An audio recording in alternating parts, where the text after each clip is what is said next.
সহকারে গিয়ে পুলিশ সহকারে ওদেরকে ধরে দিচ্ছে। মালিক মালিক সহকারে সহকারে থানায়, ধরে মালিক দিচ্ছে, থানায়। ফ্যাক্টরিটা বন্ধ করতে পারবে। ওরা এখানে বসে আছে। ভালো ট্রিটমেন্ট দিতে হয়, আপনাদের ভালো ট্রিটমেন্ট দিতে হয়।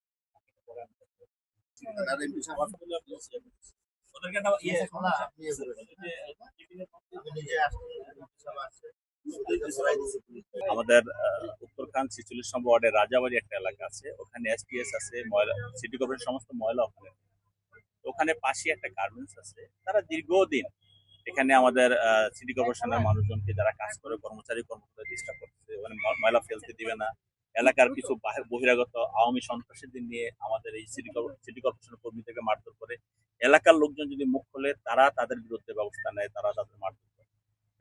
আজকে সকালবেলা হঠাৎ করে আমরা খবর পেলাম, আমাদের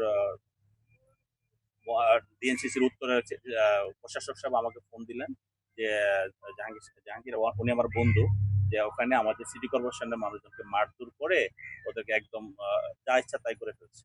তখন ওনারা আবার কমিশনারকে ফোন দিয়েছে, তখন আমরা ওখানে গেলাম। যাওয়ার পরে আমরা পরিস্থিতিটা জানতে গেছি।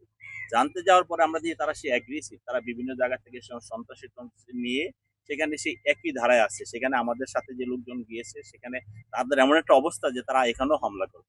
যাই হোক, তারপর আমরা এটা নিবৃত্ত করে আমরা মোটামুটি ওদেরকে, ওরা দৌড়ে পরে ইয়াতে ঢুকে গেছে, ওরা গার্মেন্টসে ঢুকে গেছে। পুলিশ ওদেরকে গেট ব্লক করে দিছে, গার্মেন্টসে ঢুকে গেছে। আমরা আমাদের নেতা কর্মীদেরকে বা আমরা যেহেতু যাবো সেখানে এবং পরিচ্ছন্ন কর্মীদেরকে আমরা দেখে ওদেরকে, ওরা ওখানে মিছিল করতেছিল যে ওদের এই ঘটনার বিচার চায়। তা আমরা সেদিকে তাদের নিবৃত্ত করে আমরা সেখান থেকে চলে এসেছি। এখানে রুগী আছে, রুগী দেখার জন্য।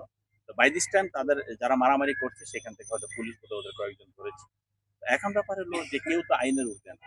যদি পরিচ্ছন্ন কর্মীদের কোনো অপরাধ থাকে সেটা এখানে ডিএনসিসির মেয়র আছে, ডিএনসিসির প্রশাসক আছে, তাকে তারা বলতে পারতো বা তার কাছে তারা অ্যাপ্লিকেশন করতে পারতো, তাদের কোনো সমস্যা হইতো।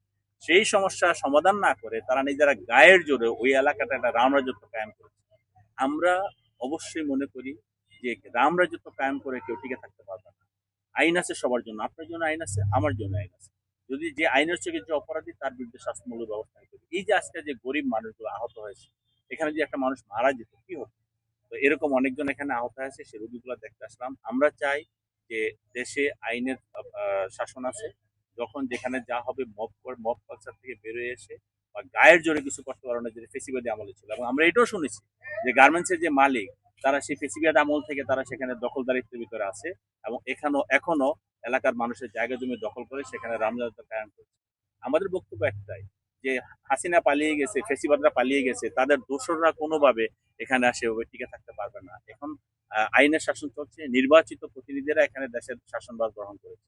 এখানে জনকল্যাণে, জনগণের কল্যাণে যখন যেটা করা দরকার, সরকার এবং আইন শৃঙ্খলা রক্ষকের বাহিনী অবশ্যই সেটা করবে। কোনো জায়গায় গায়ের জোরে কিছু করা যাবে না, এটি হলো। গতকালকে আমাকে এখানকার যে জোনাল যে অফিসার আছে তিনি আমাকে ফোন করেছেন যে স্যার ওরা রেগুলার আমাদেরকে হুমকি দিচ্ছে, আমাদের গাড়ি ভেঙে ফেলবে, আমাদের গাড়ি জ্বালিয়ে দিবে, আমাদের কর্মীদেরকে ওখানে ময়লা ফেলতে দেয় না। তো গতকালকে আমাকে বলেছে আজকে তারা সেখানে মেরেছে, তারা গাড়ি ভেঙেছে, এইভাবে তারা কাজগুলো করেছে। দীর্ঘদিন তারা তারা অতীতের যে রামরাজত্ব কায়েম করতে চেয়েছে, ফেসিবাদী আমলে, ফেসিবাদী শাসন আমলে তারা নিজেরাও ফেসিবাদের দোষ যেটা করতে পেরেছে, এখনো সেভাবেই চলতে চেয়েছে। কিন্তু আমি মনে করি একটি নির্বাচিত সরকার আছে, দেশে আইনের শাসন আছে। আইনের শাসনের কারণে ফেসিবাদ আমলে যা করেছে সেভাবে করে কেউ টিকতে পারবে না। এখানে যে অপরাধী তাকে আইনের আওতায় আসতে হবে। আজকে যারা এই গরিব মানুষগুলো মার খেয়েছে, আপনি দেখছেন কি মুমূর্ষু অবস্থা। আমরা মনে করি তাদের পরপর বিচার হইতে হবে এবং তাদের পরপর ক্ষতিপূরণ আদায় করতে হবে। বিভিন্ন জায়গা থেকে সন্ত্রাসীদের, টঙ্গী থেকে কিশোর গ্যাং এবং বিভিন্ন সন্ত্রাসী থেকে তারা ভাড়া করে এনেছে। আমরা যখন দেখলাম যারা গেট খুলছে ওইখান থেকে হুড়ু হুড়ু করে লাঠি ছোটা নিয়ে বের হচ্ছে।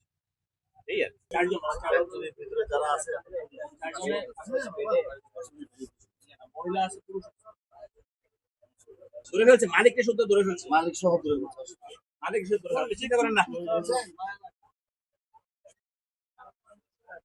আপনারা সরকারি, কে বলছে সরকারি না? সরকারি দিকে তো আমরা আসছি, আপনাদের পক্ষে কথা বলছি এবং অলরেডি মালিককে ধরছে।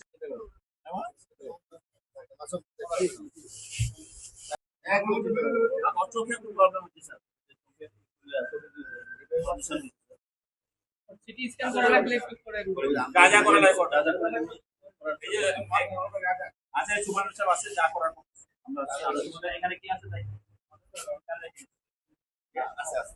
মাসুম মাসুম কই আছে আছে ঠিক আছে। তোমরা দেখো